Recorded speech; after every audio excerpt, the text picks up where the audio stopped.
Good afternoon, distinguished guests, fellow designers. My appreciation for the organizers of this event that brings together designers around the globe to share our experience and thoughts. I am Karin from Kesia Karin Studio. I am honored to be representing Indonesia in this discussion forum.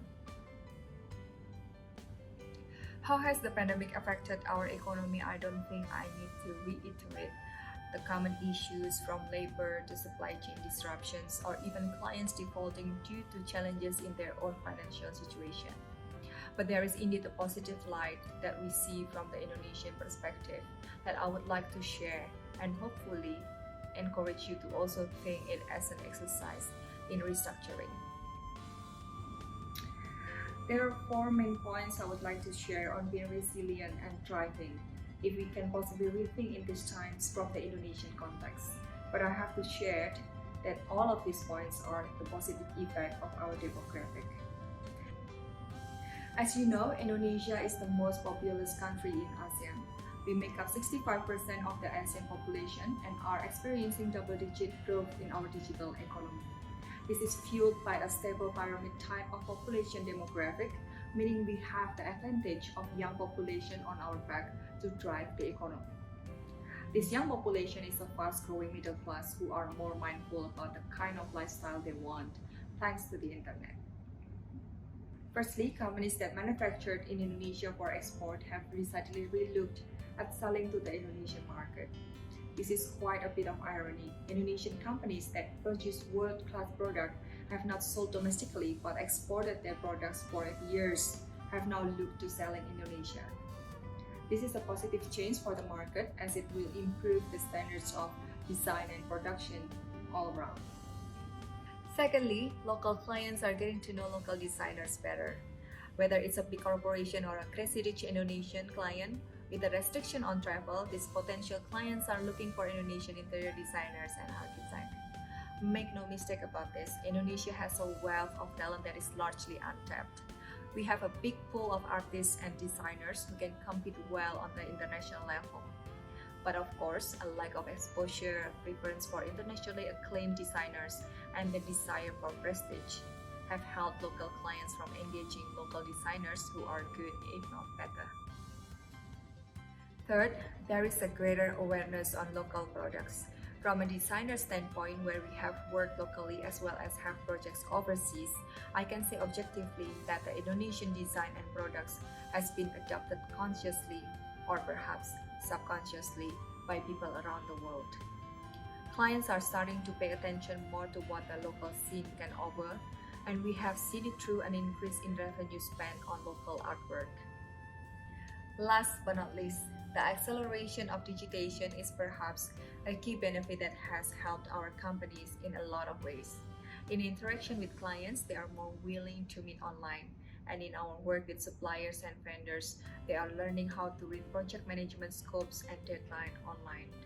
With regard to our office, remote management is also widely practiced. This translates to a lot of efficiency and time as well as cost savings for us. We cut down on travel, have more time to meet clients, suppliers, and staff daily. The office we have, instead of having all staff in one location, now it is spread over 3 states in Indonesia. This helps us to assure clients we have representation near them, and we also can spread our employment over a wider net and get better talent. Apart from the things I shared above, I also want to raise an issue about the long overdue plan for the MRA, a mutual recognition agreement between APSDA members. I think it is very important to have a common guideline recognized by all APSDA countries on standard practice for interior design who work overseas. I hope these few points will help you to rethink about the way out and the possibilities of what we can achieve together in the future. The opportunities, competition, research, and exploration, we're still facing a lot of problems. That's why we need more international communication to learn the concept of the more professional experts so that we can get well prepared to the future development of interior design in China.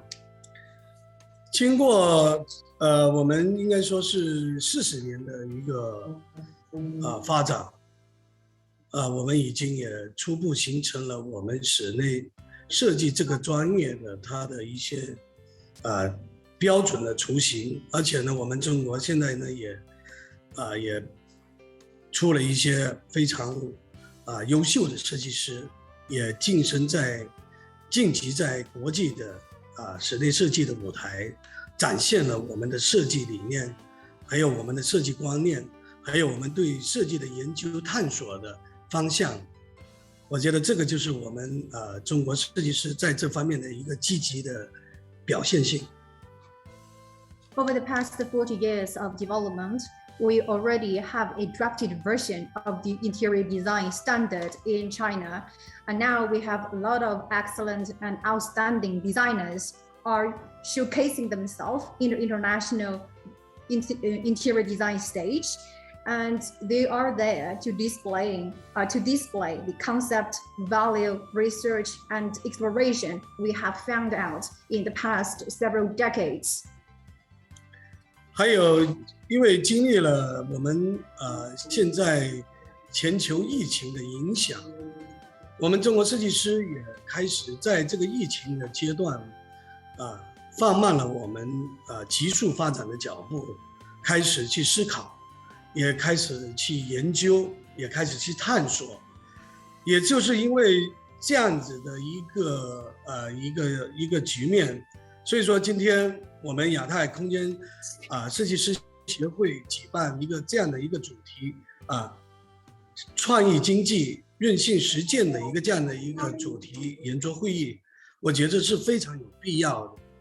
我们不仅仅想，就是说我们在这样的一种探索、求索、思考的一个阶段，能够给一个这样的一个提出这样的一个会议的主题，我觉得对于我们来说是一个非常重要的一个帮助。Especially currently, we're facing the COVID-19. The Chinese designers are trying to slow down their steps and try to think more about industry, and they try to study, explore how to have a better development in the future. And just against that background, APSAD organized this roundtable, having innovative economy and resilient practice as the theme. I think it is quite necessary. It is not only helpful for us to do the exploration and the deliberation of interior design in China, but also to show the great importance of the interior design development against the COVID-19 background. 所以接下来我们如何开展创意经济，如何打破就是如何展开创意经济它的这种设计的概念，或者这个行业这个专业的发展的一个概念。我觉得因为我们中国设计师的群体比较大而且根据不同的地域城市，它的思考和做法也是不一样的。我代表的可能只是我个人的一种理解。首先，创意经济要回归到我们专业的，就是说我作为一名设计师，我如何就是说如何让我们设计师这个职业的本身，如何去开发它更深层的价值如何为这个行业，如何代表这个专业来如何促进一个国家的发展的生产力这个就是说我们最近一直谈到的设计如何来促进产业的发展的一个问题，这个是我们中国当下设计最需要思考的一个问题。因为我们现在国家发展非常的好，非常的蓬勃，在经济方面、生活方面，还有各大城市的发展进程也是相当的快。所以说呢，我们一定要如何最快的速度来满足我们当下中国它的一个经济发展的一个需求。所以我们作为设计师的本身这样的一个职业，我们在里面充当一个什么样的一种角色，要付出什么样的一种行动来协助我们国家的一个经济利益的一个发展，作为一种根本的使命和责任。And I think designer is a large group in China. Different designers have different concept, and different designers in different city has their own thoughts and concept to do interior design. Today, I only would like to express my personal understanding towards the topic. As a interior designer and taking interior design as a profession, how we can better develop the in-depth value of the whole industry is the question we have to think about. Now, there is a very important theme in China is how to have design to push forward the development of industry. Here in China, the economy is developing in a very fast manner. A lot of cities are developing in a very fast process. How we can better respond to the needs of the people and the background of fast economic growth. That's the question we have to think about too as a designer. I think what role the designers should play and what action should we take are also the questions we have to think about. Then we have to think about how to help the healthy economic development of China. We can take that as the mission or the goal as a designer. 也正因为国家迅速的发展，我们在中国作为一名设计师是非常幸福的。因为为什么？因为我们的机会很多，所以说呢，我们的业务机会很多。我们从一个初级的一个毕业到进入到社会实践的设计师，我们都可以尝试去参与设计很多不同的设计领域的设计酒店设计啦、办公设计啦、餐饮设计啦、商业设计啦等等我们都有很多的机会，因为我们在这方面的需求很大，也就是因为这样子的机会，也令我们的设计师在发展的一个过程中，在创作的过程中他的能力还有他的专业素养也会显得参差不齐，而且对职业的追求与规划也显得单薄。Thanks to the fast development of the economy in China, we are quite happy as a designer since we can embrace a lot of opportunities. For me, I start from a junior designer after graduation. Then I, as a practitioner, joined in the interior design industry. I participated in a lot of design projects, including hotel, office, food and beverage, and retail. You see a lot of opportunities I can embrace. You see the demand of interior design in China is quite huge. But still, as a professional interior designer, the capability, professionalism, and their quality of design, it varies from person to person. At the same time, the mission or the pursuit of the professionals of interior design in China is a little weak compared to the fast development and the huge demand. 所以说呢，也是因为这样的一个情况给我们带来了一些不足。作为中国的一名设计师，我们更有责任、更有上进心的去获得更好的这样的一个专业的知识、学术、理论的支持。所以呢，我们现在呢就开始做一些这方面的探索、实践必须得要如何学会坚持下去。第一，根据我们全球疫情的一个情况，未来我对健康领域的设计，我们也要加强。还有我们如何来控制降低我们未来所要呈现的设计的一个投入的成本还有呢就是我们的一个如何促进一个项目从设计到工程进度的一个速度，可能这个是我们一定要面对这样的一种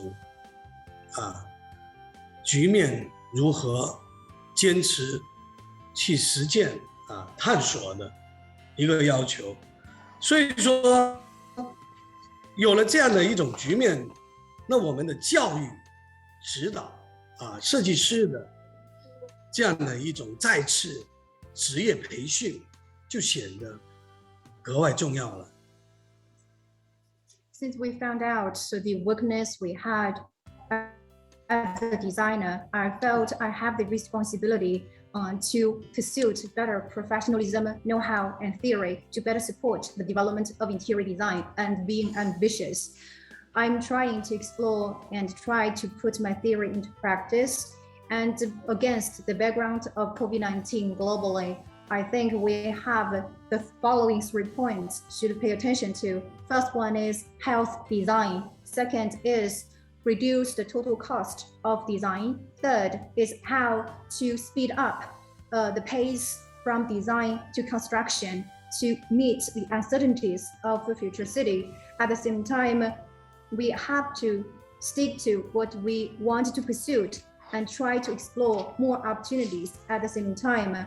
Against this background, I think education or the re-education of the designers is so important. 所以说，教育目前来说，对我们来说是一个很重要的一个工作。对于设计师职业这个领域再次的培训，去强调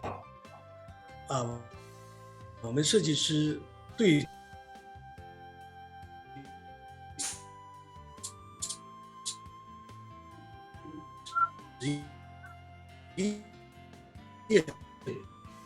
这个室内设计这个领域是非常要加强的一个话题，一个课题。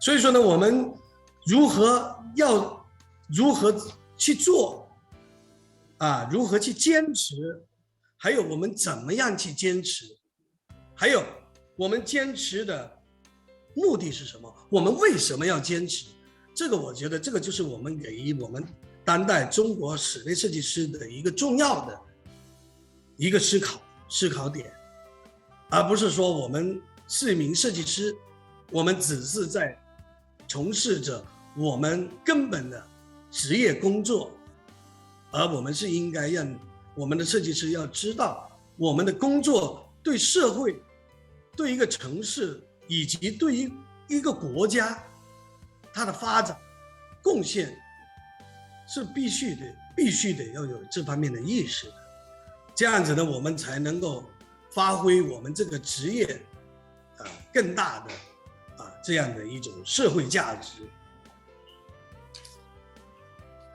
The reason why I'm thinking education is very important is we have to arise the awareness of the designers, and we have to re-educate them or retrain them to know about the significance, responsibility, and mission to be an interior designer. At the same time, I am thinking as a Chinese interior designer, we have to put our theories and words into action and try to be perseverance. And we have to know why we have to be perseverance, the goal of why we have to pursue our goal. I think that's the contemporary designers in China have to think about. At the same time, as a designer, if you already know about your responsibility, and you also have to get aware that what contribution you can make to the development of a society, of a city, or even of a country at large, and how you can better practice your own knowledge to make contribution to the society. And that's the very big question we have to think about as a professional interior designer. 我相信不久的将来我们亚太地区各个国家、各个城市地区都会紧密的联系起来，互相分享我们各个不同地区他的一个设计的一种心得。所以说在这里，今天我代表中国我们澳门这个设计联合会做这次交流也是抛砖引玉。我也希望更多的其他的城市、国家、地区能看到我们今天中国室内设计的一个境况一个状况，我们也在努力的去改变。作为一名设计师的我，也在这方面付出我的一个努力，因为我在这个领域里边，在中国这个领域里边从事有30年的设计经验，所以我也是陪伴着国家这个领域的发展而成长的，所以说我是非常深刻。所以说刚才谈到这些呢，我也非常激动，因为我能够代表我们中国这个领域去发声，也非常的充满着荣誉感。所以说呢，我们一直关注，也希望我们各个其他领域先进的地区能够给予我们更多的信息，让我们中国的设计师能有更好的管理的，在管理方面，在培养方面，在激励方面，还有在创造力方面，能够给予更多的意见和信息。在这里再次感谢各位成员能够聆听我的分享，或者呢我今天提出的我的观点我的思考。再次欢迎，感谢大家，也再次欢迎大家有机会一定来我们中国，谢谢。I think in the near future, the designers of Asia Pacific region can join hands closely to share our experiences as a designer locally. At the same time, I am very honored to be the representative of Union for International Design of Macau and representative from China to show my opinion or share my opinion with all of you. And I would like to express the status quo of interior design in China and let all of you know.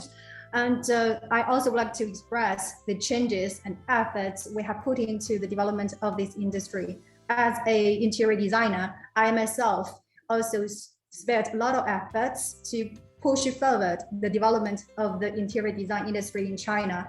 I myself has been involved into this industry for over 30 years, and I can see I am the witness of the development and growth of this industry in China. I have a profound understanding of how it looks like.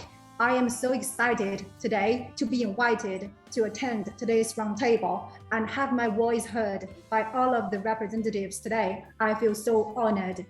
And I really hope that you, as the experts around Asia Pacific region, to share us more information so that the Chinese interior designers can better equip themselves with the capabilities in management and training, education, incentive, and innovation for the interior design. Thank you very much again for listening to me.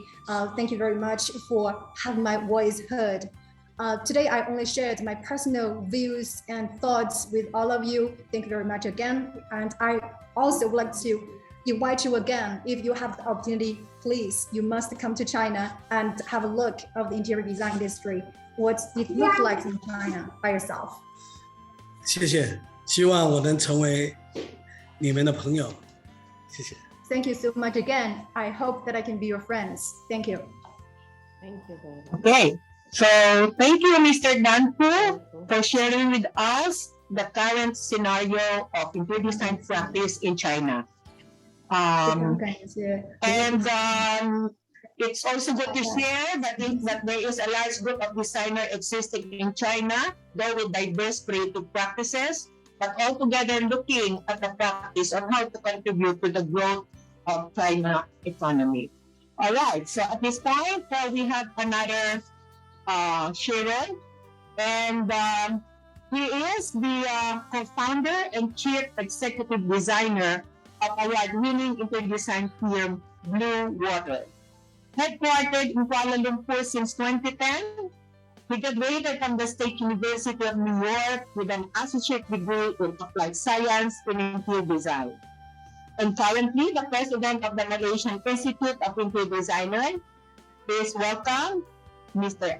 Interior Designer Lai Shu Hong. Interior Designer Lai Shu Hong, you now have the virtual floor. Thank you very much, Leela. A very good morning, everyone, and it's an honor to be here this morning. I'm Lai Shu Hong, Li Zhao Kang, President of Malaysian Institute of Interior Designer, in short, MIID. It's been tough economically due to the lockdown, slow reaction and recovery. Markets have been badly affected by too many and too long periods of lockdown. Malaysia MCO 3.0 lasted from May 12th until a month ago, has drained financial reserves and devastated business and jobs, now recovering slowly. Generally, we are seeing that the industry is on an upsurge of project post-pandemic as we enter endemic stage. This is probably due to the industry that consume IT services holding back on spending during the uncertainty of the lockdown period. Now the economy is opening up. Businesses have a clearer picture of the view ahead and hence are starting to plan their projects ahead. Also in the corporate sector, business are looking at future of how they work, which will definitely change, especially with the work from home being implemented during the lockdowns, has accelerated the adoption of new work processes and strategies, technology, and also work culture. Technology was a saving grace. It enabled us to quick shift to work from home. 2030 technology came into our home within a week or so upon this first lockdown. Mental health issues and sagging staff morale is something that we all been going through for the last 1 year. Some are quick to adjust, to survive, and to develop new businesses and or even change career path. The new thinking, small is beautiful. Being agile, small companies will survive this disruption. We are also seeing the increase of collaboration among different studio and practices to achieve more efficient and dynamic results. So there are 3 examples I'd like to share. First, option to look at positive. I start again. Option to look at positives from hybrid working style and online meeting. This have definitely helped us to ease a lot of time from traveling and attending meetings and so on. 2, change of office environment to be the only for collaborative and workshop style work or recreational working, which means we're no longer sitting right in front of a desk and doing our work. There'll be a lot more collaboration among colleagues, among others professional to create a bigger impact. And third is about invest in the latest and the best technology and better investment in time and resources. I'm sure right now, right in front of us, we have at least 2 screens or maybe even 3 screens in front of us to go through this session this morning. So this is something that we have never seen before, we have never experienced before, but we are in it right now. New directions in design processes and practices. We believe practices will become lean and mean, cannot harbor mediocrity, and mediocrity and must hire the best. The best would be the most gifted creators or designers, those who can deliver fast, agile, reliable, flexible, and can multitask in varied conditions. Unfortunately, due to the drop in the number of projects in the market, fees will be razor thin and competitions will be fierce. So do prepare for some lean years with tight profit in the next few years ahead. We look forward to learn from today's roundtable session, and we hope to share all the values learned with all our members and industry players. Thank you. 谢谢。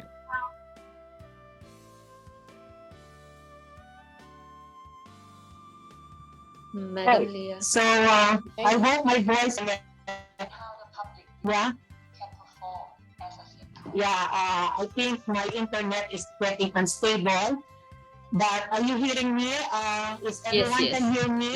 Yeah, it's Does better everyone now. can hear me? Okay. So thank you, interdesigner, Lal, Thank Shilhong. you, Lan. And Thank you, yes, Lan. no one can argue that the effect of pandemic with the lockdown resulted on the downside to our economy. And I took note of your words, which are all for reflections, processes, strategies, and what future. So these are, of course, words for reflection for us to be more resilient and to be more creative and flexible. And of course, the key to your presentation is collaboration. And this one will take a big impact as practitioners. All right, so now we have our next speaker who has the following work profile or experience to help credit. Interdesign consultancy that involves design, documentation, work supervision, and interdesign project management, manages several companies, has delved into both residential, corporate, and hospitality design projects. Currently, the president of Interdesigners Association of Nepal and a fellow APSA board member. Working with her is really also fun. May I present to you Ms. Bindra Pradihan. Bindra, you can now have the virtual floor. Namaste.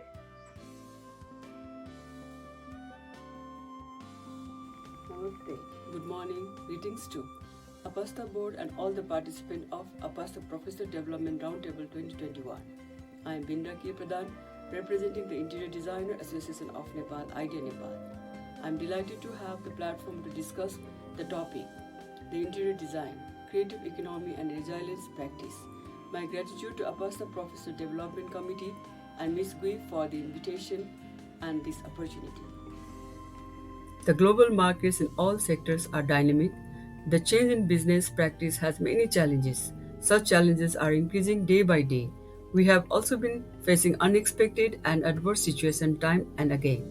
For the past 1.5 years, the entire world is facing the trauma of COVID-19. Yes, we need creative economy and resilience practice for economic growth and to take steps towards sustaining our business, occupation, and industry as a whole. Innovative ideas and creative activities are always essential and should be practiced. In such situations, skills like proactiveness and pre-planning or having a backup plan becomes necessary. Creative economy and resilience practice is necessary for interdesign. The design itself is directly related to creativity and is a combination of art and science. As it is guided by people's preference as well as functionality, new ideas, creative activities are a must in interior design. In most cases, the design depends on people's culture, lifestyle, budgets, which may vary in different geography, industry, segments, and sectors. The design requirements may differ from person to person. We time again experience unexpected mishaps and situations that affect our business sector and market economy. We have been putting efforts on retaliating from the after effects of various natural havocs, including COVID-19. Such tremor affects interdesign sectors as well, our industry, interdesigners profession as well as an associated industry, constructions, material suppliers, and so on. Like all other industries, the interior design industry has been also suffering the adverse effects of COVID-19 for about 2 years. COVID-19 affected the industry directly and indirectly. The designers themselves were infected. A large number of design companies are struggling. Easy travel barriers, workplace safety, resources constraint, and resources mobilization issues are also there. Besides, the downfall of the global economy, especially tourism sector, directly affected the design industry. Besides, low transaction, production, business turnover in global trade also hit the design business. Psychological trauma is one of the factors that hindered the economy. Why do we need to promote creativity and innovation in our workplace and work environment? To cope with the situation, creative economy and resilience practice is required for sustainability and further development. In fact, for sustainable development, creative economy and resilience practice in the interior design industry is important. How can we apply creative economy and resilience practice? As an interior design covers very wide areas, it has large scope. There may be hundreds of ways for creative economy, among which I will be sharing a few. Since creativity is a synonym of design, new ideas and innovation on creativity are one of the key factors in the creative economy in interior design. It may include space utilization, design outlook, functional material selection, product modification, or simplification will also support in creative economy. The workout with new ideas for cost effectiveness is in design. Digitalization is one of the most appropriate methods. New ideas and digitization technology advancing will help in better output. When we talk about digitization, we should think about the entire cycle of the design business: design process, communication, presentation, research, delivery, and so on. Collaboration is the key. Working together or exchanging ideas across design industries, design organizations, or design associations will definitely make a great help in creating and establishing creative economy and resilience practice. Design, culture sharing, resource mobilization, and utilization concept exchange may be the ways of collaboration. Through collaboration, we may develop synergy as well as fusion on the design of various concepts. Training, education, and research may be useful areas of collaboration for the long-term development of the interior design among the design institute or associations. I strongly believe the collaboration will be a lubricant tool for creative economy in interior design. In fact, I would like to suggest APASTA facilitate collaboration amongst the members. It will definitely help not only us 14 organizations or 12 countries or these Pacific region, but also in the global interior design industry. Thank you.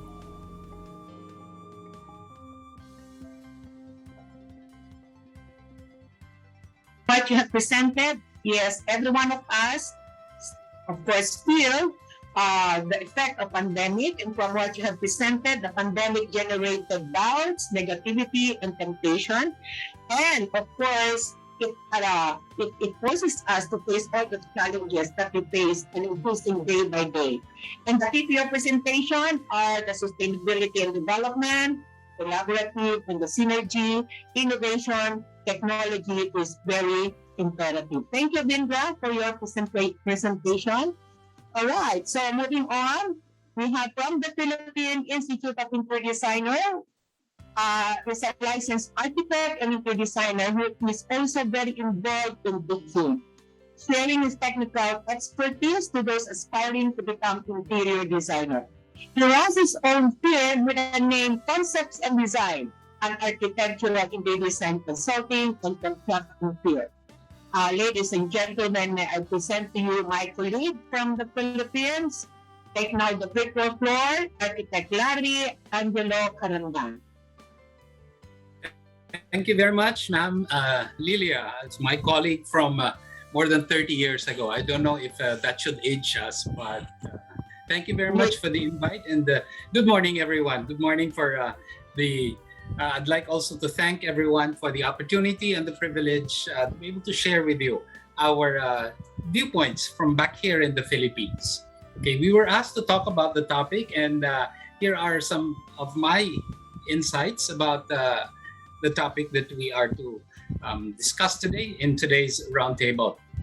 The UN Conference on Trade and Development, or the UNCTAD, from October of last year, dedicated 2021 to be the International Banner Year for the creative economy, which should actually play a critical role in promoting sustainable economic growth, especially for developing countries, amongst them the Philippines and other Southeast Asian nations, despite of the pandemic. UNCTAD even suggests that the creative economy industries are projected to continue prospering towards post-pandemic period. Now, creative economy is looked upon to stimulate innovation, diversification, which intends to support entrepreneurship and contribute to the cultural diversity by creating a work atmosphere for people to use their creative imagination and increase an idea's value upon execution of that idea. Basically, the creative economy would put into tangible physical matters what we are able to conceive in our brains. Design professionals conceptualize, design, arrange, and eventually produce tangible forms these creative ideas, which emanated from their respective critical thinking process, and eventually be compensated for it. It is, after all, a design profession. Thus, the activity and vibrance of input to the economy as it creates more and more job opportunities and help businesses in the creative industry, along with its allied industries, to prosper. But the question is, since we are already at the last quarter of 2021 and it's almost over, has this projection of UNCTAD proven to be correct? Since the creative industry is a knowledge-based artistic set of services, amongst them are architecture and interior design, and to further name a few, fashion, film, music, and the performing arts. Obviously, these creative industry are one of the hardest hit by the current situation. I think we all would agree that we are one of the most hardest hit. The clients would disappear, existing projects would put to a halt because of funds and the lack of it. At the same time, however, we in the industry are also in the best position to be the ones to be like a phoenix, to rise up and pick ourselves faster than any other business industry.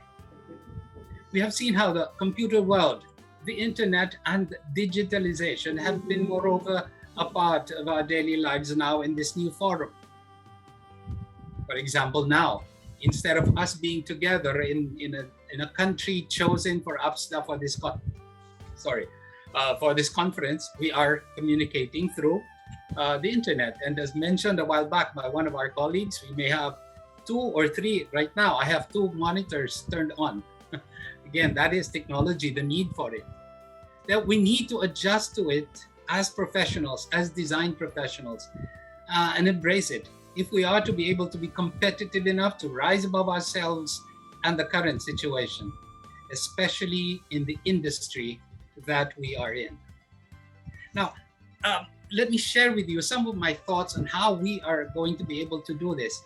Some may be debatable, maybe controversial, and some, as our 3 colleagues would have already spoken about, you would hear me affirming some of them, some of the ideas that has already been presented. So first, we need to strengthen evidence-based design process through data collection respective of the new needs of the current situation. Through the internet, information has been at the very fingertips of everyone. The challenge, of course, is being able to dissect and properly process the correct and appropriate sets of information. There will always be wrong and right information that abound in the internet. Secondly, research and analyze the needs and success factors that contribute to creating new directions and innovations in interior design in today's world. Digitalization, as has been talked about earlier, has given us a new medium to experiment, innovate, and find new possibilities in the direction to design. One thing new, parametric designs like those of Zaha Hadid and Frank Gehry are now available for those who are interested, the designers who are interested and wish to go towards the same direction as this part of the design process. May it be expressed in the furniture pieces, texture and forms of the interiors and exteriors in the architecture, or even how fabrics are designed. Third, deepen our appreciation in our own culture as a driver and enabler for social development to generate positive changes, especially reeling from the setbacks of this pandemic. The world is much smaller now, irrespective of reach, because of the internet. Fourth, collaboration, of course, and this has been spoken earlier by our colleagues. Okay, collaboration has always been the key. Collaboration not only with our allied professionals in the industry, but through cross-border practice as the world opens up to cross-border. The exchange of knowledge and technology has and will always be a strong foundation of progress, and the digital age has even made these possibilities more accessible and reachable. Fifth and the last is to invest, not monetarily directly, but or be a part of sustainable creative enterprise development. These are institutions, schools, and other training facilities to continue developing new talents in the form of creativity. We must, however, be vigilant of two immediate concerns and dangers. First, just like everything, the internet is a two-way street. We can consider it as a double-edged sword. One of these concerns or dangers are the readily available certificate courses that abound in the net that supposedly offers comprehensive course to learn interior design and become qualified professionals.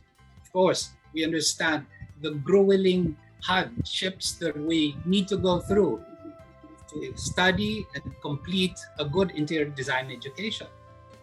Now, another concern would be that of false prophets who freely give advice through the internet, either through their own websites or FB pages, Facebook pages, or via different websites and other online platforms commonly available to everyone.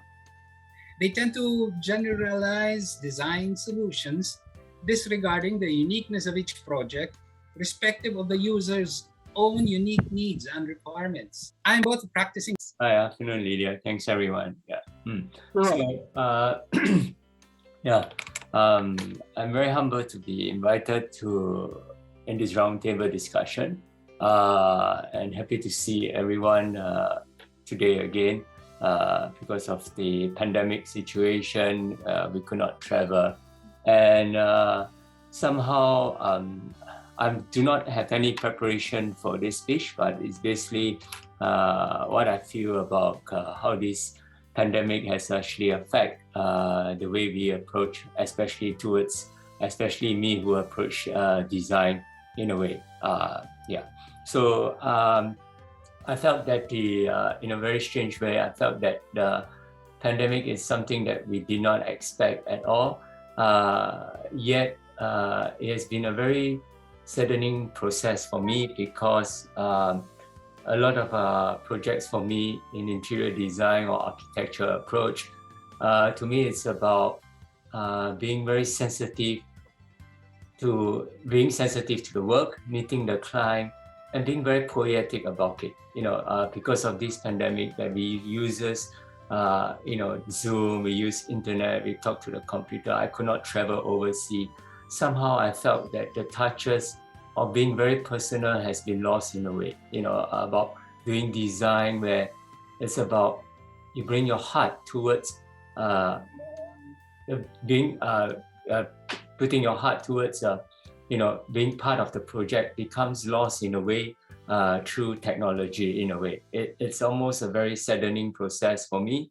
Reason is because very quickly, after fortunately doing my architecture studies at the A, it was very, very different, because it was not just about really architectural design. It wasn't about interior design. It was about, using your hand to build objects and to be part of the be part of the context, to be part of the contexture, the spaces around you, and being part of the spaces around you means it's about blurring who you are. It's not about being an interior designer, it's not being an architect, but it's being yourself and how you see space in a most beautiful way, So recently, the way I started to see design has been changed in a way that, in a very strange way, I've been very saddened about the COVID situation and how it affects the way I think and affect the way I work. But yet, there were moments where, because of the pandemic, in a very strange way, it starts to make me see interior design as a new way for me. It starts to allow me to question what interior design is all about. And this is the only moment that allowed me to have time to think, which I have never have time before the pandemic, because you're just basically rushing to the site, you're just meeting clients, you're just changing projects, but you could not be sitting down and really stop to think and understand about what design is all about, what is interior design about, because we are often stuck with the process of interior spaces, because a lot of interior spaces are actually created by the architects, and do really interior design come in to transform the space or merely to do, the word decoration, So because of this, it allowed me to think to see design in a very different manner. I start to see design in another interior design as a new form. After many years, I start to see the changes, the evolution, and this evolution becomes very beautiful for me in a way. It becomes a blessing in disguise, besides being saddened, yet I feel there are lights in a way that helps me to linger and ponder upon. One of my recent projects, which of course I don't have I'm not showing the slides, but it's a house that I'm designing now. I'm basically doing the architecture as well as the interior, but I think more important is about the interior.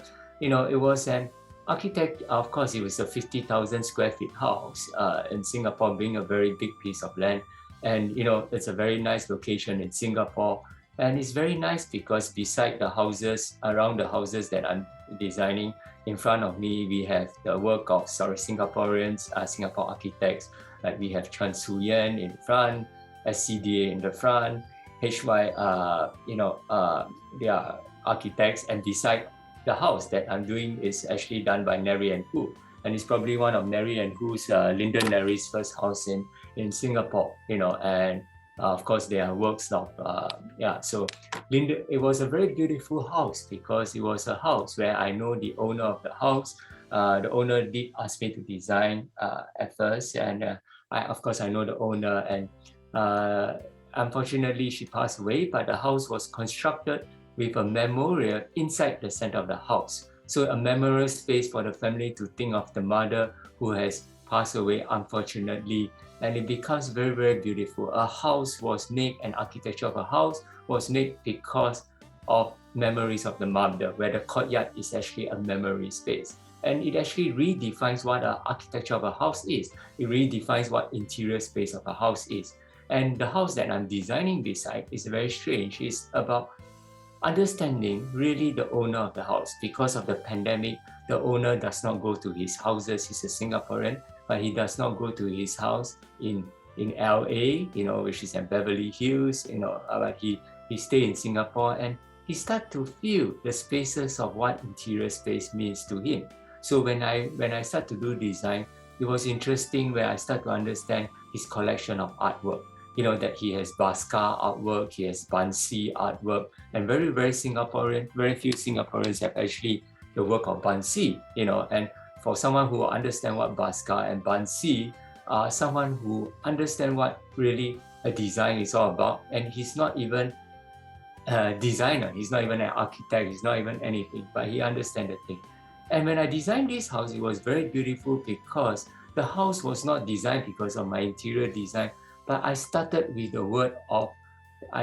to look at the design, the collection of his artwork, and the artwork, the idea of what's the thinking behind how this space could bring the thinking of the ideology of Bansi work into this space. That is a plain wall where it's actually a scribble, and how this wall is actually part of this interior of this whole house where you come in. It's about you start to look at this work and you understand this space was actually created because of Bansi artwork.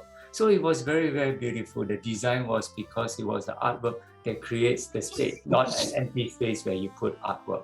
And to me, this is really about what Aldo Lu's work is all about, because Aldo Lu's is, ornamentation is a crime. And we look at a lot of the Aldo Lu's work, and you look at a lot of the work, especially Herzog Meuron, it's all about the feeling of a space. It could be a table, it could be a dining space that is not even done by a designer or an architect, and so I start to see in a very, very beautiful way as I journey around Singapore, because the fact that I cannot travel, I have projects in China that I cannot travel, projects in Washington that I cannot go, I have projects in Mexico that I cannot go to do, and I felt it was very, very handicapped, to be very, very honest. But then when I happened, because of the fact that I have to be in Singapore, I spend a lot of time, going for my quick meal, in a local food, in a HDB,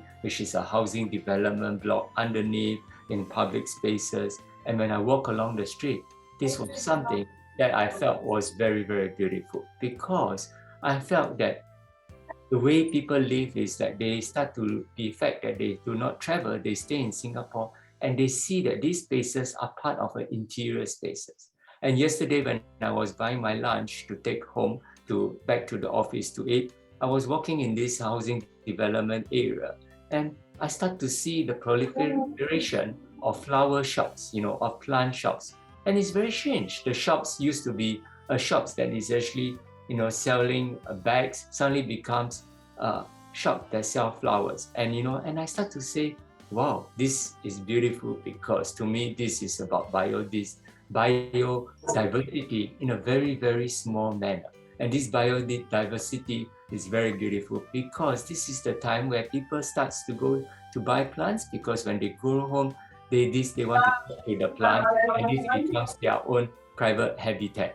And a way that very strange. You have plant shops coming up. You see that the plants, the shop is not even fully decorated, but it's no interior designer needs to do up the shop, but it's just about hanging up the plants. And people were walking to the shop to see the plants. They see small pots of plant. Even 7-Eleven also starts to sell plants. And this is actually changing what the whole society scape, what this cityscape is all about. This is about changing the notions of what really what we question, what cityscape, like what Le Corbusier, Le Coupe starts to see that, his Villa Savoy, his UNITA habitation is almost like a city of living. And this becomes very, very powerful for me. It becomes a proliferation of a design that is sensitive to one needs, like through the flowers, through the plants of a shop, that it becomes infiltrated into one's own home, where it's a personal space that I felt was so beautiful, that one does not need an interior designer to come in. And it has actually architecture has give way to interior designer has always give way to landscape. And this is very, very one of the most beautiful part that I see, that COVID has changed the life. And even recently, Woha is actually, I met him on the road. He just came back from Dubai, and they were doing the expo, which is a biodiversity where cityscape, where it's about green spaces, about living in green. And I see this typology starts to change, and I'm very happy to see that in especially today is the APSDA Asian Pacific. I see really a lot of very, very good designers, not just in Singapore, but in Asia, in Malaysia, in KL, like the work of Life, who just bought, this EQ at Sky. I feel there are a lot of very good designer, like as Indonesia, when I was exhibiting at Venice Biennale, I met Andre Martin, who was also exhibiting, and And then when I look at his work, it was very beautiful in Jakarta, in Indonesia, where being the fact that a lot of the work of his architecture relates, or interior space relates to the context like how the work of Peter Zumthor is, where it relates to the contextual study, where it's about using local material to create a form where this architecture or interior spaces belongs to the country of origin. It has its identity, which is the most beautiful part of design. Yeah. Okay, thanks everyone. Thank you. Okay, thank you, Peter Tay. And listening to you, according to you, pandemic limited your ability to bring your creativity even in other parts of the world. However, also from your presentation, the pandemic allowed you to see into design in a different way and even became a blessing in disguise for you. So, yes, I also listened very carefully, and it allowed you to have processes for transformation. Also, thank you for sharing how the pandemic beautifully changed the energy, the light that used to be too black, and somehow lights here surroundings to vibrant light, even brought like flowers and some of the plants around you. So thank you for sharing that, Mr. Peter Tay. And yes, we are so grateful for your presence. Okay, next. So we have someone from the Chinese Society of Interior Designers, and Taiwan, presenting to you Mr. Michael Chang, the sales manager of Style System Furniture Corporation and an active member of CSID. Mr. Chang, you may now have the gift.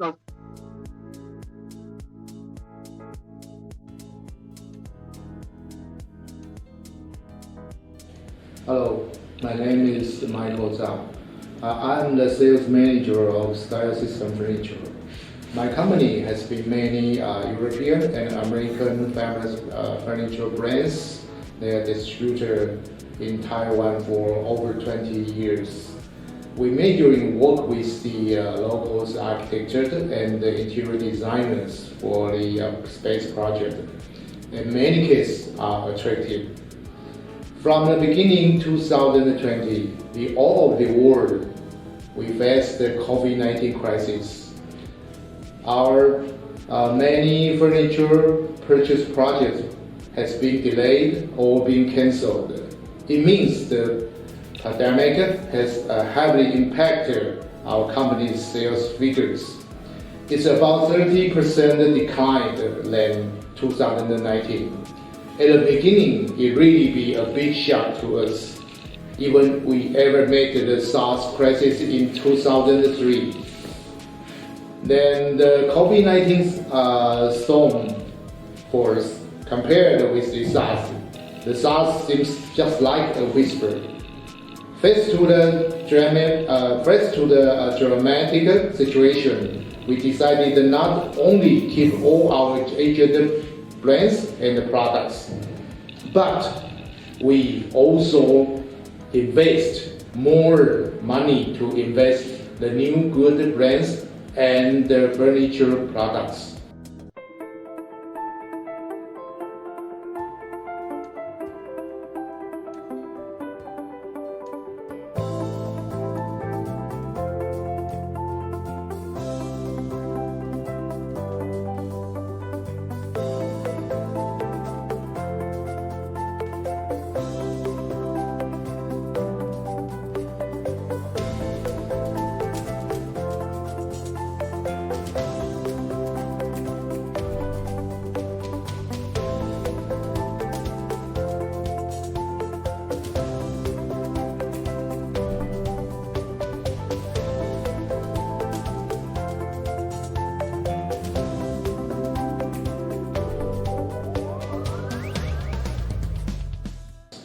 We not only service our office furniture market clients, yet we begin to explore the home furniture space, residential space market, education space market, and the other space which may need high-end furniture. farmers.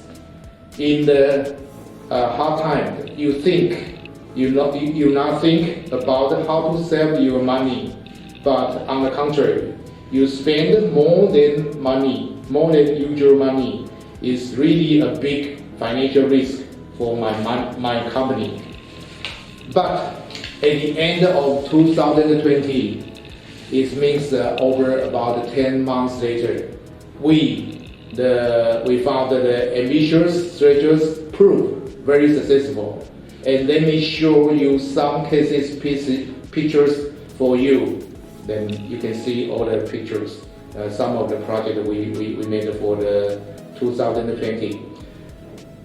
Okay, from this project we can see that even the worst times, there are still some guys or companies be survival very well, and it means they all plan to enlarge their scale.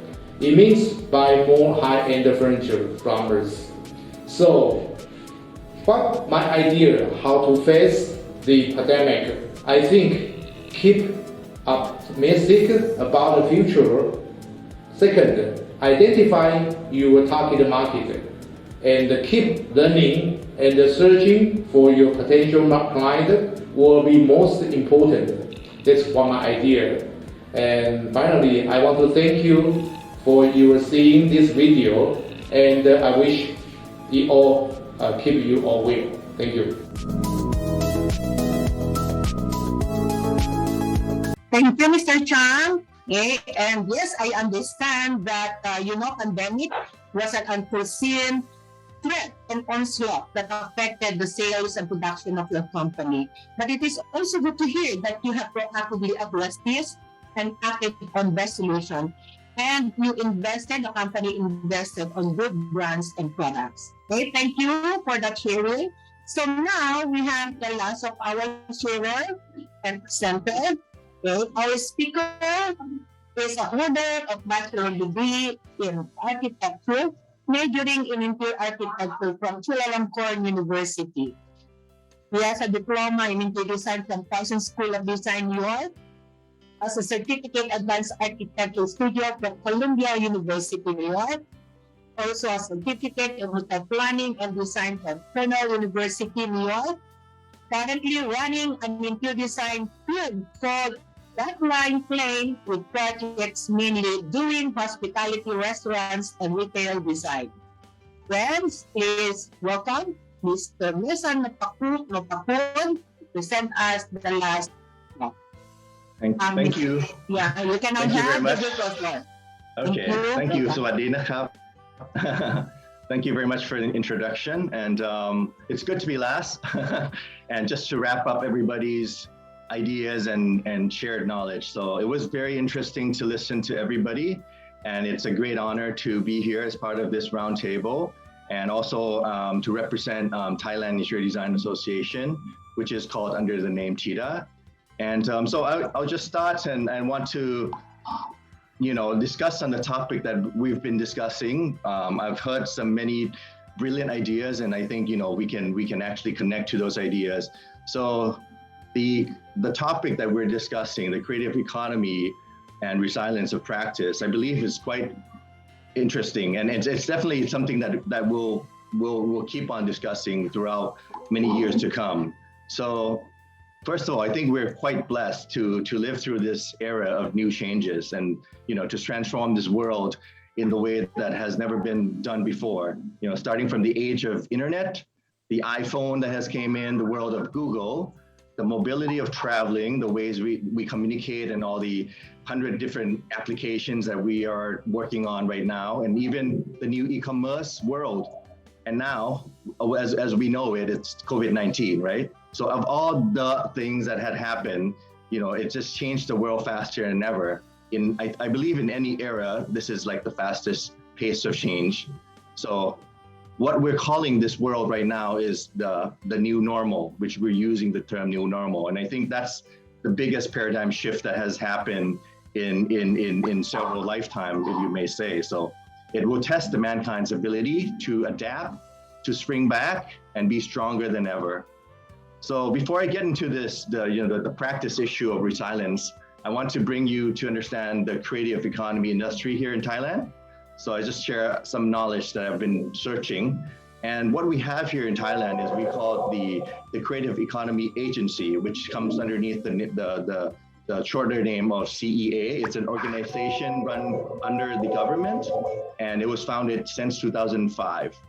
So the Thailand creative economy has 15 different segments into it, and it runs under several segments, but the interior design runs under the creative service group. So just to give you an overview of how big and the scale of this creative economy in Thailand is, we have around 79,000 businesses in this creative economy sector, which 96% are small SMEs, which means that there are enormous rooms for these businesses. So around 50% of the total businesses are mainly in Bangkok, and 62% are creative businesses that's located in sectors like cultural tourism, advertising, media, fashion, printing, and software. So with the COVID-19 that everybody has been knowing and embedded into their minds since 2020, the issue on the creative economy was hit hard. It tumbled around 6.9%, minus 6.9%. But in 2021, this year, it sprang back. And with the disrupted issue, only 2% of the total business in the creative economy business has been forced to shut down. So that's very low compared to other businesses that struggled during this bad time. Moreover, the prediction in 2022, the creative business in Thailand will projected to grow around 3.5% year on year, which will have a net worth of around 1.5 trillion Thai baht, which is around 45 billion US dollars. So that's around 10% of the GDP's country, which is the biggest driven business sector in the country. So the key categories are tourism, food and food service, traditional medicine. So within that, the growing business are software, handicraft, and gaming. So as you can see, it will grow. This definitely the creative economy. And we, as an interior designer, we're not actually the service that has the driven power in this creative economy, but we are the service that grows side by side to all of these segments, like in tourism, in F&B, in retail. So we're part of everything that is ongoing, and that will grow potentially forever. So we are, as a provider of the business, and we are more competitive with our ability. And I believe that what we do is we're going to upgrade, and we're going to upgrade the value of these sectors and make the sectors shine in global stage, adding more value to the product and services. So in terms of what we kind of use in this new normal way is soft power. So soft power is something that has a strong foundation. It's a sustainable creative culture that everybody has in their society, in their country. So I believe our job is to look into these soft power and learn from it, cherish it, and also pursue with it with pride and joy. So I believe that it will bring differences in design once we enhance and we cherish our soft powers. So lastly, in a global scale, us as a creator, we need to be very cautious on the way we look at and choose materials, not just the way we find it, but the effort of us to choose materials that are renewable, with alternative source, eco-friendly, and these approach will definitely make our work more sustainable in the years to come. So now let's get into the practice of this resilience practice that we are kind of touch based on our roundtable. First, I want to share actually my belief and my practice in Buddhism. So in Buddhism, we're taught to face the suffering. It's a problem. So we look into the problem and we find solution to solve the problem. So in my view, we should try to find the right resilience approach to our practice and put ourselves in the right path for a sustainable future. So what path I see can be kind of put into three major issues, which is the first one is to understand yourself. You need to understand your practice, be truthful, be open-minded, be be right on your own, be true to your own feedback, look into the pros and cons of what happened in the present and in the future issues. So the second part is to understand your client, right? You should have a sympathy to the difficulty and challenge that they may be facing at the moment, and also future challenge as well. So try to be on the same shoes as your clients, and also think from their perspective. So thinking from the client's perspective and the customer side may open new doors to our approach. And maybe we might spark some new ideas and enhance more human-related ways for better living, with better quality of life. Now it's more about health factors and things like that. So creating our own utopia of design in these understanding of how clients use, human use of the space might be the next issue of design. And next is understand the world. So keep up with the world, right? So every day there's always new things to learn and to relearn. It's a lifelong learning journey. So I have been asking myself as well, how can I turn my design firm into a tech-driven design firm? But I have not, got an answer for that yet. So that's quite challenging for me to just put that on my topic list in my company. And one striking example of this ever-changing world is, I've just heard a design firm offer to design buildings in a metaverse game or a VR, AR world. So that's quite something new that, we need to learn, right? How can we be part of that ongoing development on the tech world? And what Steve Jobs has said before is, stay hungry and stay foolish. So it's always room to learn and room to relearn what you learn.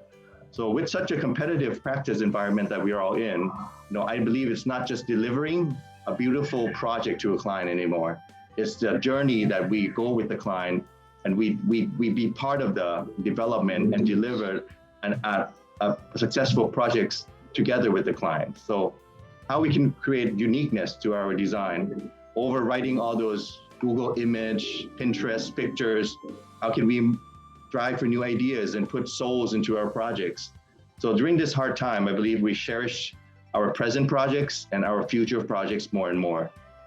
So what I can try to truly believe, I want to truly believe in, is not just being resilient to our practice, but how can we rethink, be more to the present, have the true understanding in the practice, how to refresh, be in the know, keep up with the world, and how to restart ourselves with a professional approach to tackle more challenges ahead. So I want to share that as my little humble knowledge on what we're facing, and then we need to learn and relearn, and we're in it together. And I believe things like this, the sharing community, is just going to make us stronger and stronger for the brighter future to come. Thank you.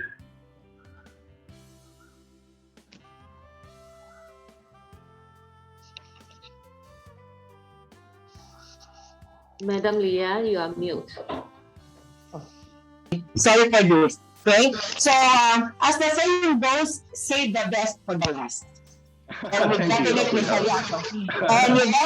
have shared us some beautiful insights. Okay, particularly, of course, your insightful observation about prophetic COVID, which led us to inform us about the existence of the Creative Economy Agency that existed already since 2005. Am I correct with that? Sorry, can you repeat that again? That led us to be informed that we have the existence of the Creative Economy Agency that existed since 2005. Am I correct? The Creative Economy Agency. You said it has been there, and that Creative Agency, it's an economy agency, is helping out, of course, contributing immensely to our creative industry. Am I correct in your understanding? Yes, you're correct, yes. Okay. And also from what you have shared with us, okay, and this is one thing that I like, and I really also, like finding a better philosophical solution based on the Buddhist principle. I really like that.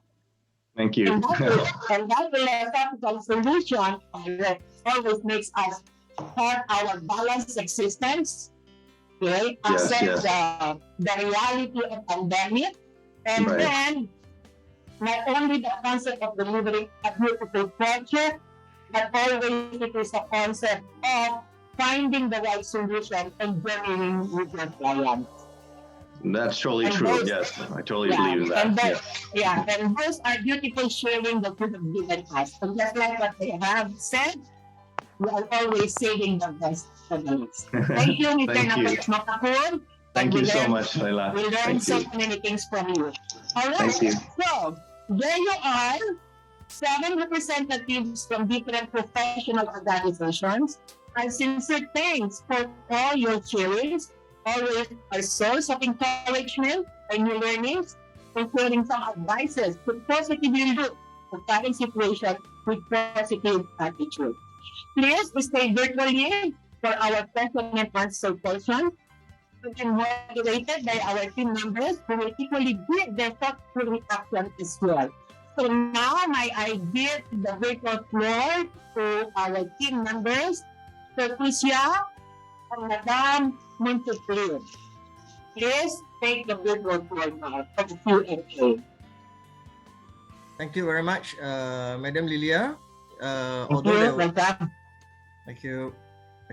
Although there were some hiccups in the internet, I think we managed to have a very good session. I just want to ask the Secretariat the time that we have before we expire. We are actually at 12:11. It's overtime now. I thought we are over at 12:30. We should end at 12:30. Yes, we have another 20 minutes. Sorry. Okay, very good. Very good. Yeah. Okay. On behalf of the organizing committee, professional practice of EBSTA, and today's forum, I'd like to thank all the speakers for their very interesting talk. We are in the question and answer session. Any questions coming in at the moment? We're on? No. Okay. If not, then Madam Montit, do you want to say anything on this session? Yeah, I would like to thank all the speakers. There are nice talkings, and I see similarities among differences from the talk. I think it's very beautiful. The past 2 years had been something happened, and we have to strive for better.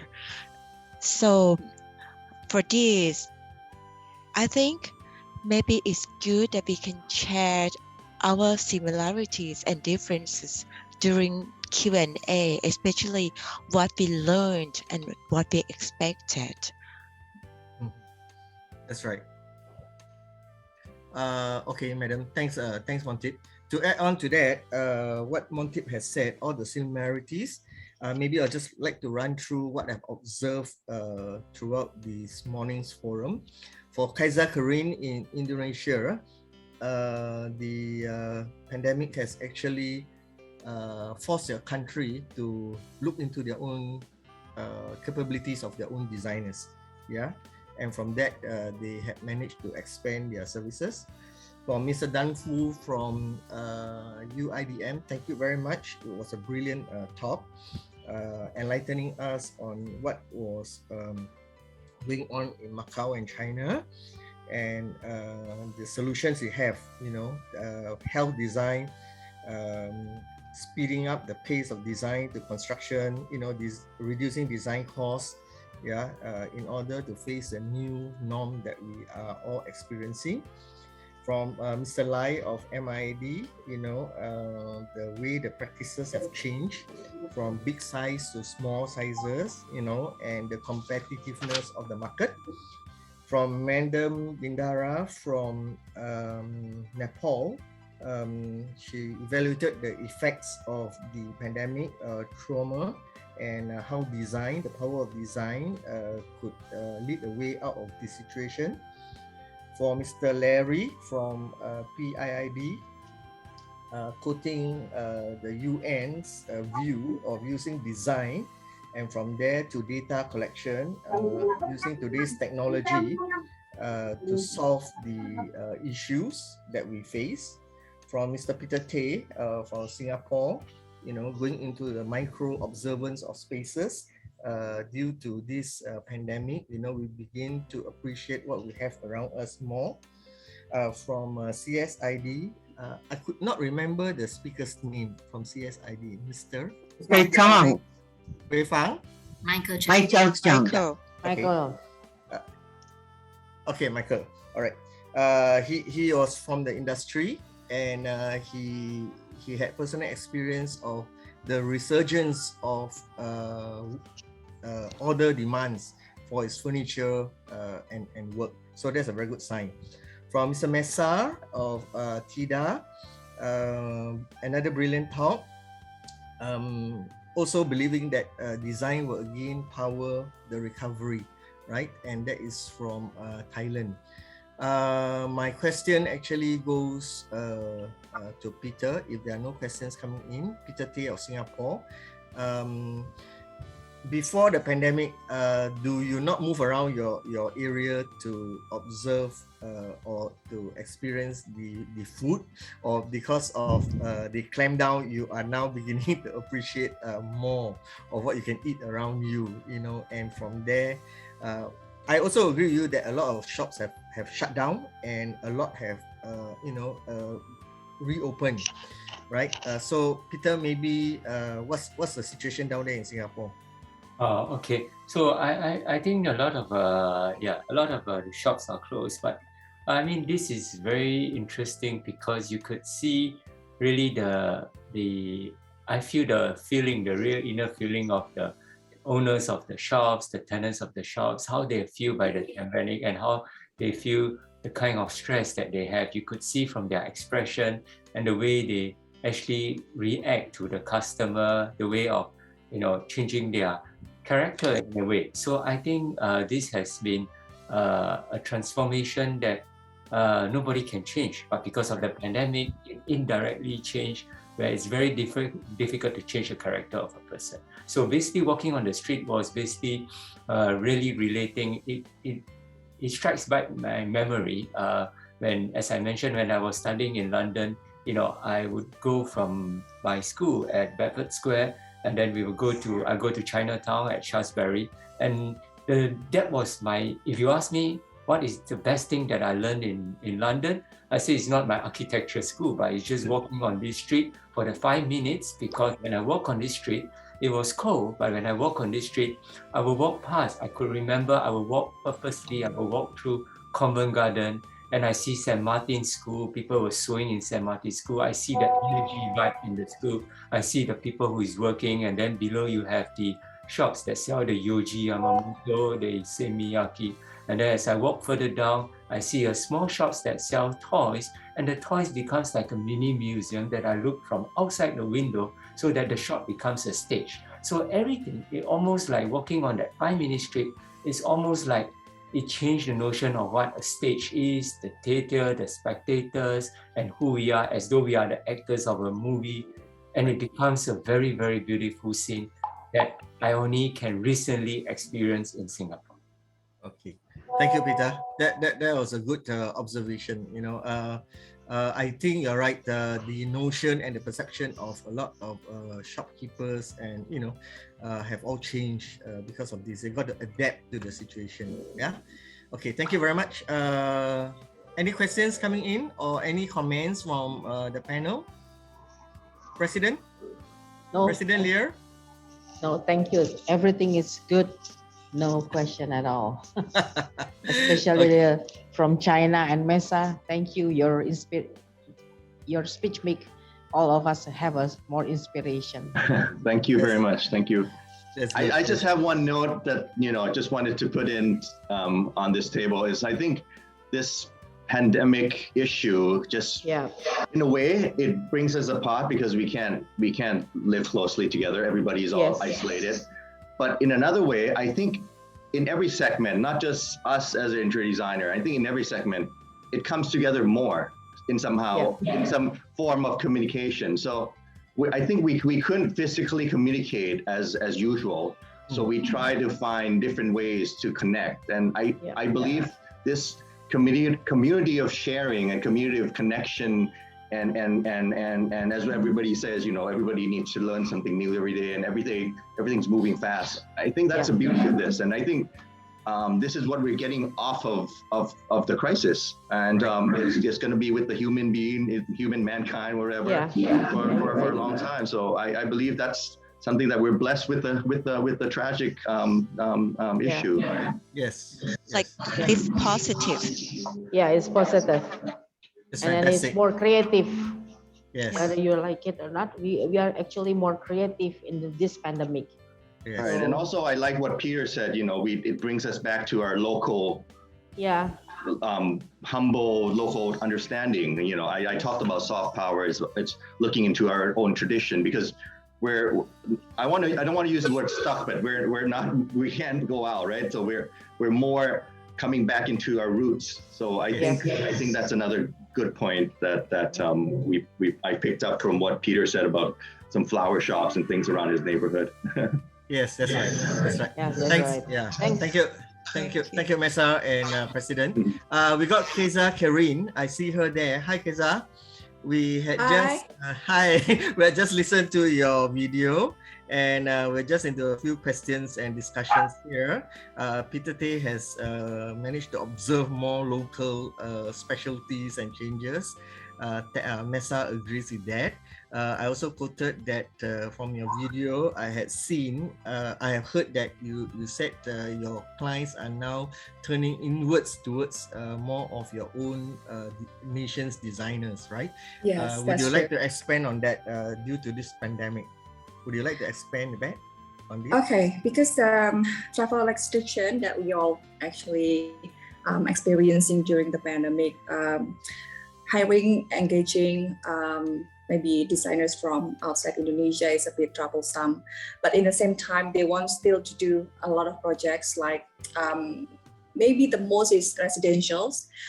So they're, start to looking inward, meaning like look at us local designers, which has been, I think, a bit untapped before, and then we get more exposure, which is, I think, very, very good.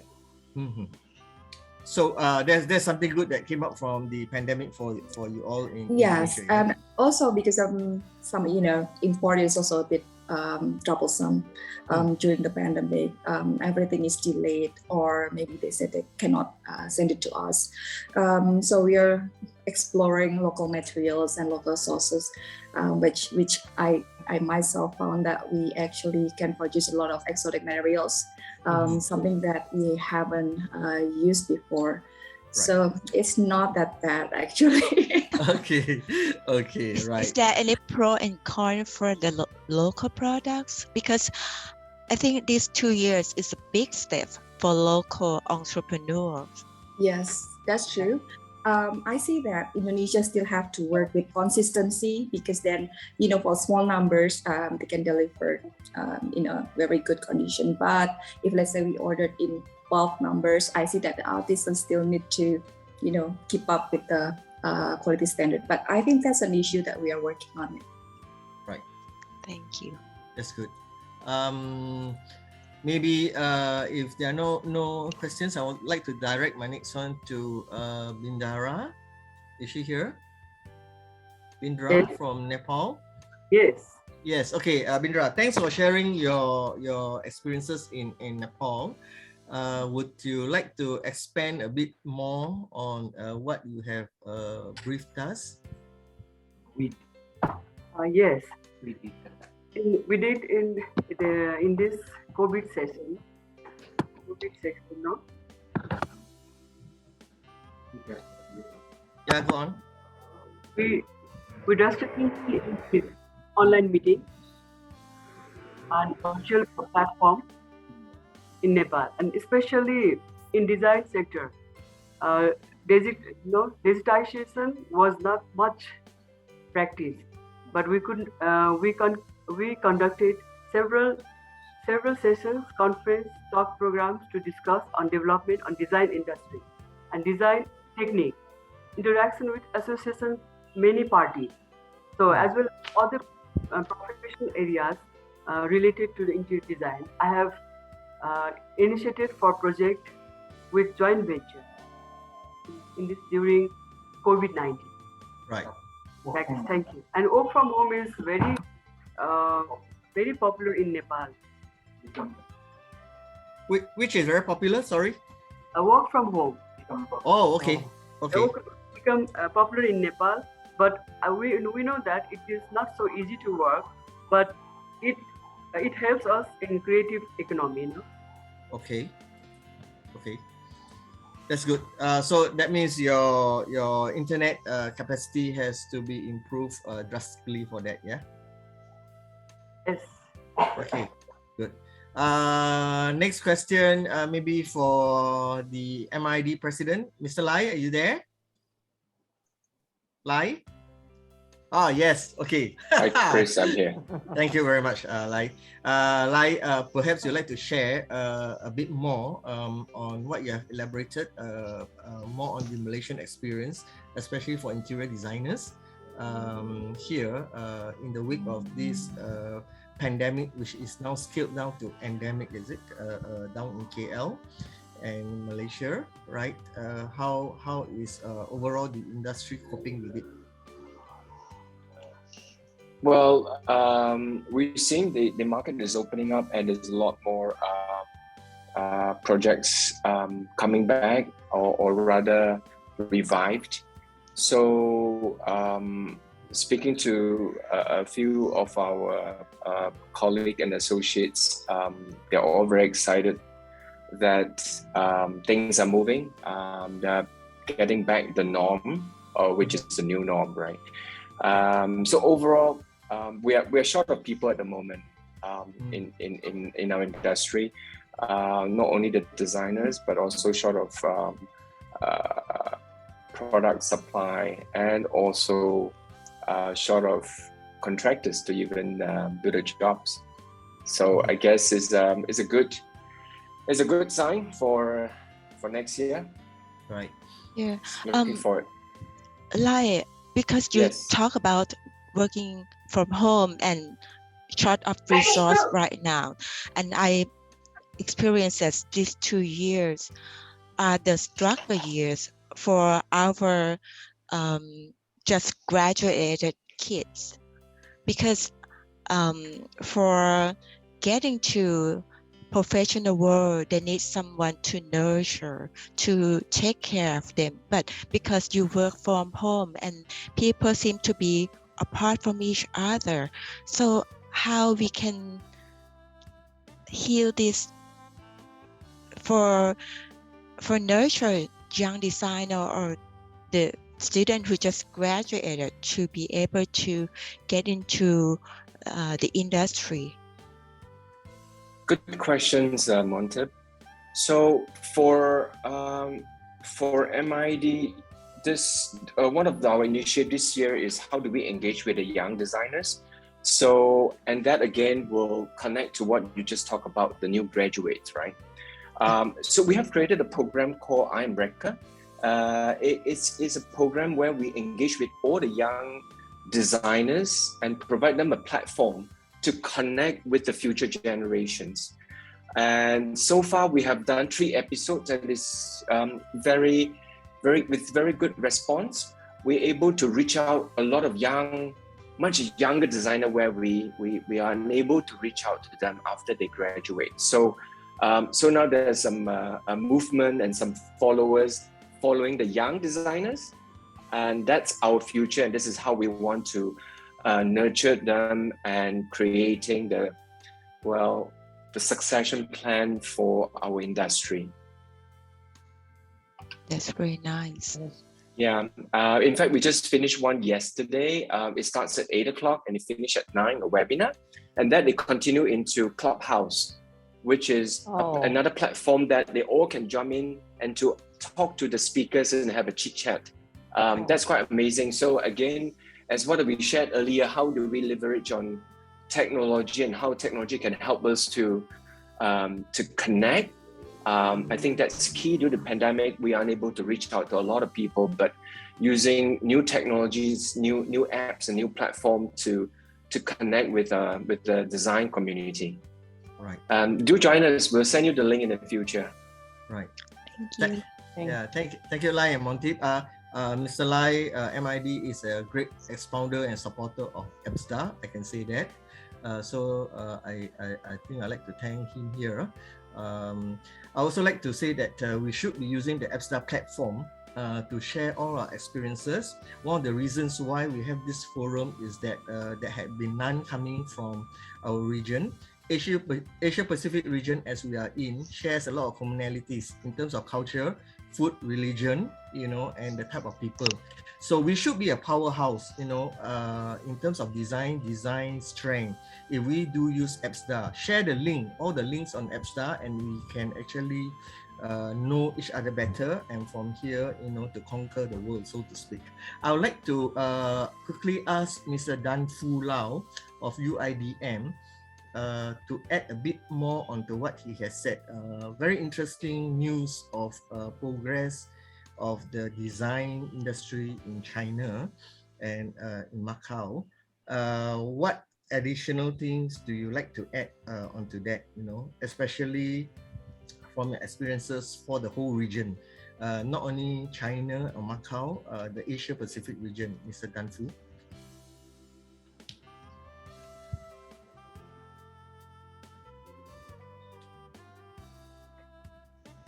看到吗？可以。大家好啊，大家好，非常荣幸再次发言，概括一下我今天所谈到的问题。通过这次我们亚太这个空间设计联合会这个协会了解到各地区各个国家在疫情方面所遇到的困难，在这里真的我们觉得作为我们中国还是挺幸福的，也挺从容的。在疫情下，在一个我们这么大的一个国度，这么大的一个国家，我们到今天还没有就是说禁止不能做什么，不能做什么，我们还可以交流，我们还可以走动，我们还可以旅游。我觉得这个就是显示到我们可能国家在这样的一个困难的一个时期所体现的一个国度，它所追求的，还有它的一个包容性，还有它的一个管理性。所以在这样的一个困难里边，我们不是做消极或者恐惧，而是更积极去面对这样的一个环境的一个挑战，让我们更冷静的去思考，我们在这样的一个阶段，我们的设计是应该怎么用一种方法去推进我们的设计的一个价值，解决民生的方法。第二是我们如何建立一种方式，让我们室内设计能够为我们未来的生活带来一种非常不一样的体验方式。还有我们也希望通过设计的引导和指导，让我们的设计给到我们的一个城市，或者我们城市里面的所有的民生一个什么样的一种结果和目的与目标。所以说呢，这个是我们一直在讨论思考的一个问题。所以说健康，首先我们面对当下这样的一个疫情的情况，健康是摆在第一位的。我们重新整理了，或者重新思考我们未来所设计所要呈现的健康是什么样的一种方式一种目的或者一种方法。这个我觉得是当下我们设计师所要中国设计师比较着重思考的一个重要的问题还有呢就是成本，我们如何减低碳让工地变得更低碳。所以我们在设计上，在规划上要把它变得更简易更更适合生活的根本，而不是在做浪费。还有呢就是速度，因为我们的民生，他的生活需求发展，包括国家的经济发展这种蓬勃迅速，也给我们的市民带来了急速的需求。我们的需求已经不是原来根本的一种需要，而且是一种非常需要一种很前瞻性的一种体验。我们已经不仅仅是为了生存而生活，而是为了享受这个世界或者这个城市或者这个环境的美好而去生活。所以说这个对我们设计师来说是一种挑战，也是一种机遇，让我们中国的设计师多了一份更不一样的思考。也许这个疫情我觉得对我们来说来得非常及时，就是因为困难，因为有这个疫情，所以让我们设计有了一个重新深刻的思考的一个过程。我觉得这个对我们国家发展是非常有作用的。I'd like to make a summary for what I said.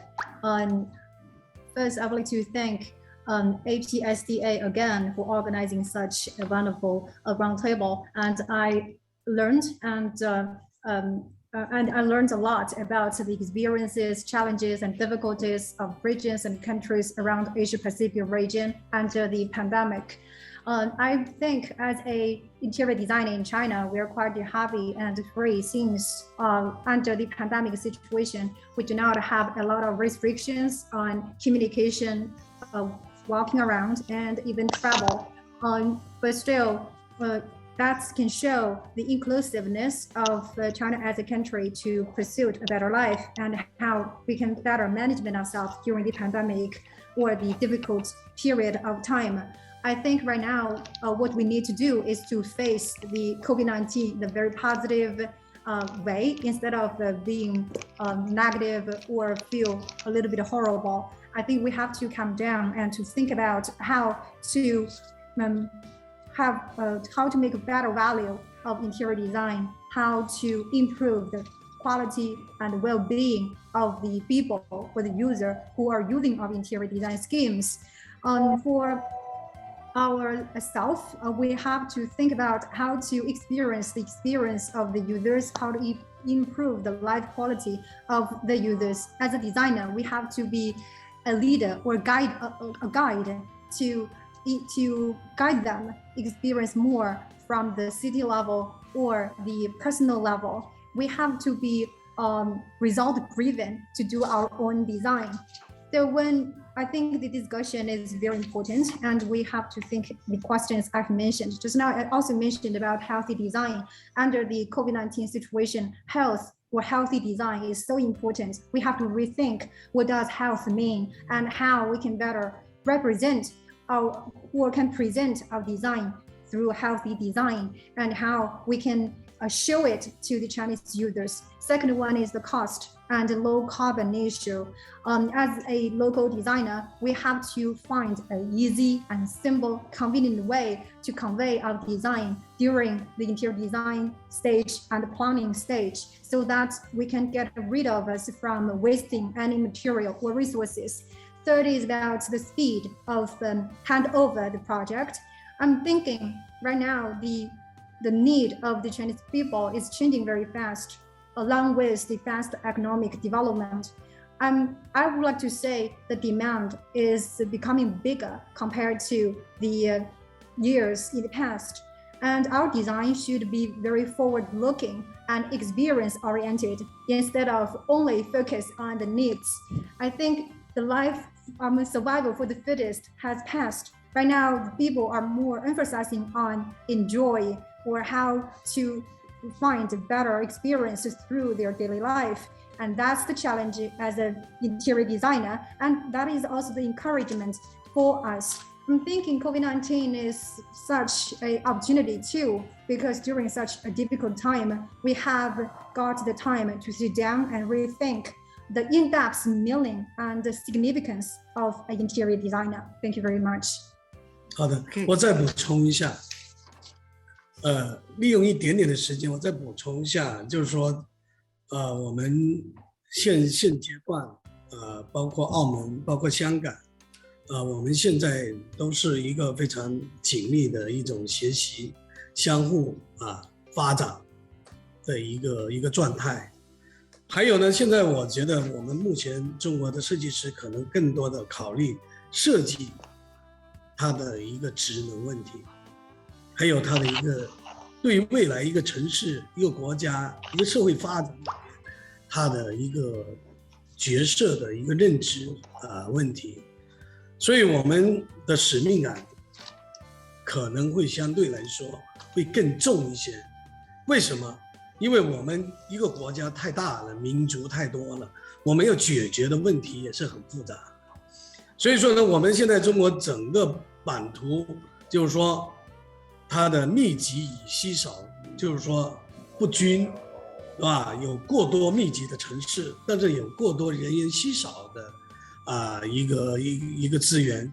所以我们现在设计师可能会做更多的一种提倡人生活的转移，从城市到乡村的转移。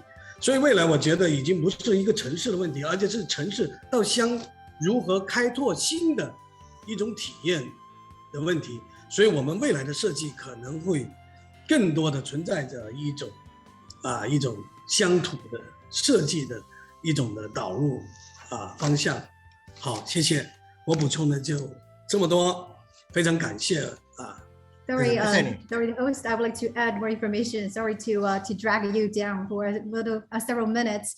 I would like to express the status quo of the situation in Macau, Hong Kong, and mainland China. Right now, we have a very close cooperation and learn from each other. I think currently for all of the local interior designers, we have to take on responsibility and have a better awareness and recognition of the role you're playing to future city development, to the city level, country level, or even to the society level. At the same time, our sense of mission is becoming heavier and heavier. I think, as you know, China is a big country. We have a lot of nationalities and the problems are quite complex. If you're looking at the Chinese map, the density of city is not well balanced or not evenly distributed. For some of the cities, they're quite dense, and for some of the cities and provinces, you even barely see the people to travel a long time. Right now, we have to act to appeal for a new lifestyle. For example, the transition from a city to county or to the suburb. For example, we can explore the new experience or try to explore future design. Is more like to bring in more local elements or even the country level or suburban level elements into our design so that we can have a very healthy transition. Okay, thank you very much, Mr. Danfu. 谢谢你. Okay, I'm really out of time. Secretary has reminded me. Yes. Yeah, I would like to thank all the speakers once again for today's session, and also all the attendees for this lively exchange. Of course, I'd like to also thank Madam Lilia and Madam Monty for co-hosting this event, and also the President Lia for gracing this.